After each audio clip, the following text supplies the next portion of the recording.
50 বছরের বেশি বাংলায় কাটানোর পর নোটিশ, এনআরসি চাপিয়ে দেওয়া হচ্ছে। বিচলিত মুখ্যমন্ত্রী।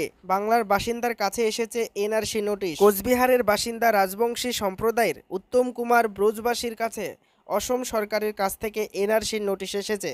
সম্প্রতি বিষয়টি সামনে আসার পর রীতিমতো চাঞ্চল্য ছড়িয়েছে। এবার সেই ঘটনার কথা উল্লেখ করে ক্ষোভ উগরে দিলেন মুখ্যমন্ত্রী মমতা বন্দ্যোপাধ্যায়। এই ঘটনায় তিনি হতবাক ও বিচলিত। কোচবিহারের দিনহাটার বাসিন্দা ওই ব্যক্তির দাবি, 50 বছরেরও বেশি সময় ধরে তিনি বাংলায় বসবাস করেন, তারপরেও তাকে অনুপ্রবেশকারী হিসেবে চিহ্নিত করা হয়েছে। তার বৈধ পরিচয়পত্র থাকা সত্ত্বেও কেন তার নাগরিকত্ব নিয়ে প্রশ্ন তোলা হচ্ছে তা বুঝতে পারছেন না উত্তম কুমার।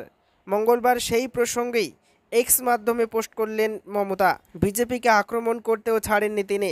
মুখ্যমন্ত্রী লিখেছেন, এটি আমাদের গণতন্ত্রের ওপর একটি পরিকল্পিত আক্রমণ ছাড়া আর কিছুই নয়। এটি প্রমাণ করে যে অসমে ক্ষমতাসীন বিজেপি সরকার পশ্চিমবঙ্গে এনআরসি চাপিয়ে দেওয়ার চেষ্টা করছে, যেখানে তাদের কোনো ক্ষমতা বা অধিকার নেই। প্রান্তিক জনগোষ্ঠীকে ভয় দেখানো, ভোটাধিকার কেড়ে নেওয়া এবং নিশানা করার একটি পূর্ব পরিকল্পিত নোংরা চক্রান্ত চলছে। এই পরিস্থিতি উদ্বেগজনক বলে দাবি করে সব বিরোধী দলকে একজোট হওয়ার ডাক দিয়েছেন মমতা। তবে বিজেপির দাবি, ভুলটা পশ্চিমবঙ্গ সরকারেরই। বিজেপি নেতা জগন্নাথ চট্টোপাধ্যায় বলেন, আদতে বিষয়টি তলিয়ে দেখতে হবে।